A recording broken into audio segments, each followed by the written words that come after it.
नमस्कार, समाचार first to the point आप देख रहे हैं। मैं हूं गौरव सेठी। दर्शकों, इस टाइम मैं मौजूद हूं जसपा प्रागपुर विधानसभा क्षेत्र में, प्रागपुर हॉस्पिटल में। यहां के आपको कुछ मौजूदा हाल बताता हूं कि यहां के अंदर के क्या हाल है। यहाँ क्योंकि यहां पे स्पेस काफ़ी है, पर इसको जो है मेंटेन करने के लिए कोई आगे नहीं आ रहा है। तो आपको यहाँ की लाइव तस्वीरें बताता हूँ कि क्या सिचुएशन है इस टाइम प्रेजेंट की यहाँ पे। ये आप लाइव तस्वीरें देख सकते हैं समाचार फर्स्ट के माध्यम से। ये प्रागपुर हॉस्पिटल के हाल हैं। स्पेस तो यहाँ पे काफ़ी है, पर इसका जो है देखभाल करने के लिए यहाँ पे कोई नहीं है। और यहाँ पे पूरी जो है कि हॉस्पिटल तो सर ये नाम का है, ठीक है। यहाँ पे कोई फैसिलिटी भी नहीं है प्रॉपर, क्योंकि अगर कोई पेशेंट एमरजेंसी में हो या 24/7 रात को किसी को इमरजेंसी हो, तो ये हॉस्पिटल जो है 5 बजे के लिए 5 बजे के बाद जो है बंद हो जाता है, क्योंकि इसकी टाइमिंग जो है 9 to 5 है।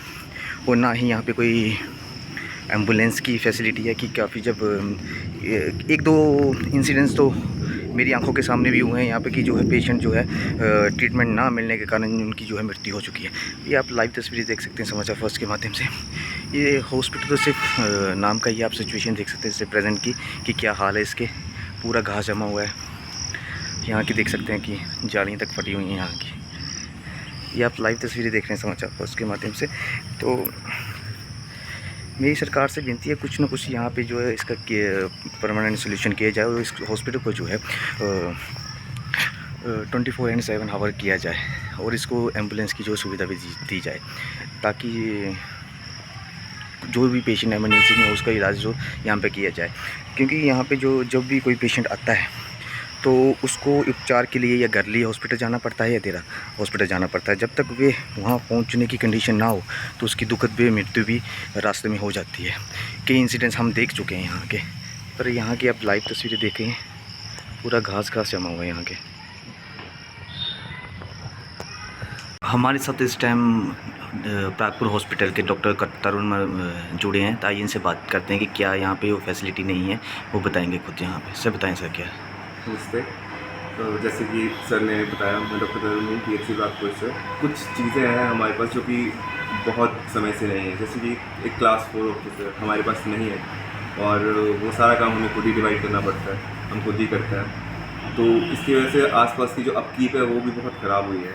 हमारे पास एरिया बहुत ज़्यादा है और उसको मेंटेन करना बहुत मुश्किल है। ठीक है। तो इस चीज़ में सरकार की तरफ से थोड़ी मदद होनी चाहिए। और कुछ और चीज़ें हैं, जैसे कि मान लो कि लाइट नहीं आते हैं हमारे पास पूरा टाइम, और हमारे पास कोई एक्स्ट्रा वे नहीं है कि हम लाइट को स्टोर करके रखें, मतलब एनर्जी को, मतलब किस तरह का इन्वर्टर वो भी नहीं है हमारे पास इस टाइम।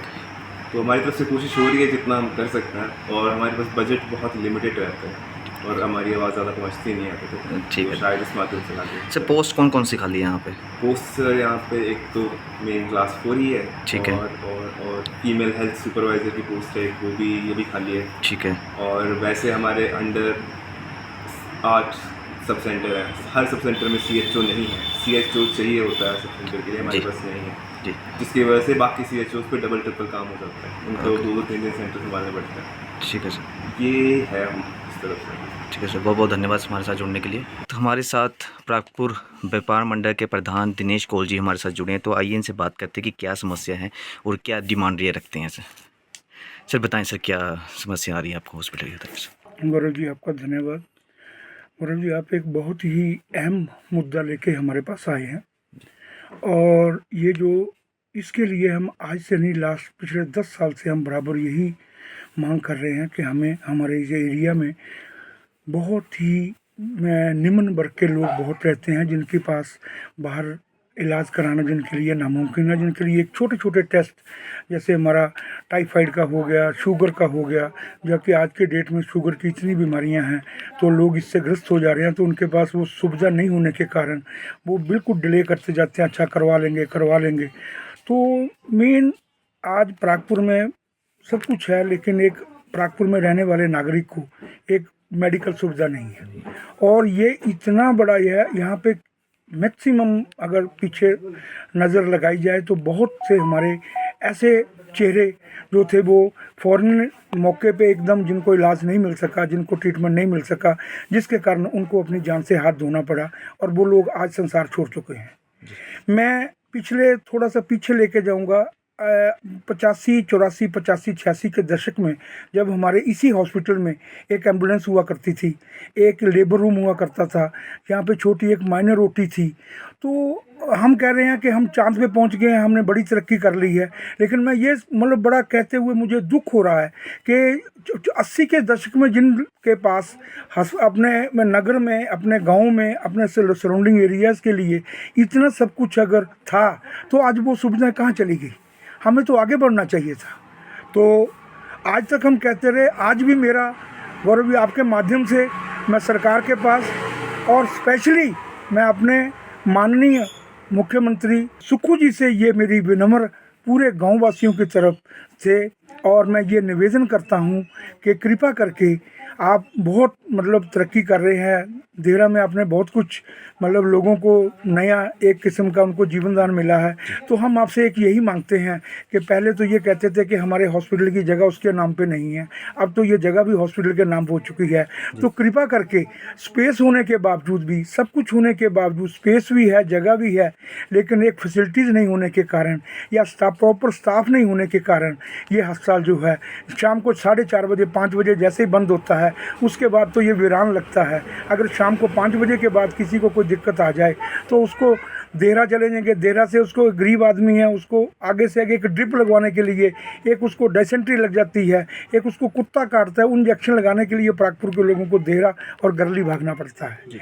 और पहले यहाँ पर्ची बनेगी, फिर जब वो उसको गरली भेजा जाएगा, पहले वो आधा घंटा यहाँ लाइन में लगेगा, फिर गरली जा में उसकी दोबारा लाइन बनेगी। तो वो आदमी, गरीब आदमी जो है, सुबह से जिसके खाली पेट के टेस्ट हैं, वो प्रागपुर से गरली जाएगा, देहरा जाएगा, तो उसको काफ़ी देर बहुत ही कई दुखों का उसको जो है मुश्किलों का सामना करना पड़ता है।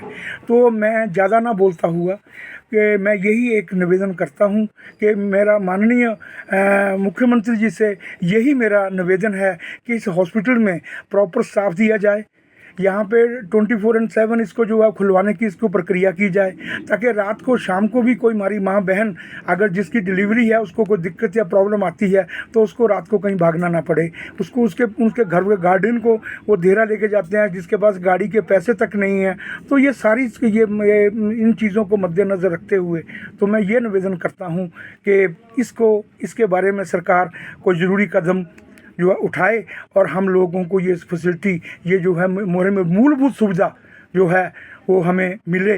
तो मेरी शायद ये एक ऐसी डिमांड ये है कि जिसमें सरकार को भी कुछ ज़्यादा प्रक्रिया नहीं करनी पड़ेगी, क्योंकि बिल्डिंग यहाँ पे है, स्पेस यहाँ पे है, सब कुछ है। यहाँ तक के सबसे ज़रूरी चीज़ है यहाँ के लिए लैब टेक्नीशियन, और जबकि छोटे मोटे टेस्टों के करने के लिए जो उसका इंस्ट्रूमेंट है वो अंदर अवेलेबल भी हैं।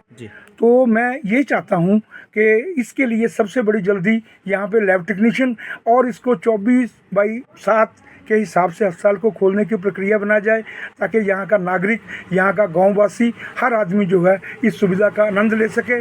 सर बताएं क्या चाहते हैं आप सर सरकार से मांग? बात यह है जो प्रागपुर का जो हॉस्पिटल है नक्की में, वो 24 घंटे खुला रहना चाहिए और एम्बुलेंस की सुविधा भी चाहिए साथ में, ताकि कोई भी इमरजेंसी टाइम पे आ जाए तो उसका मतलब मेडिकल जो किया जाए।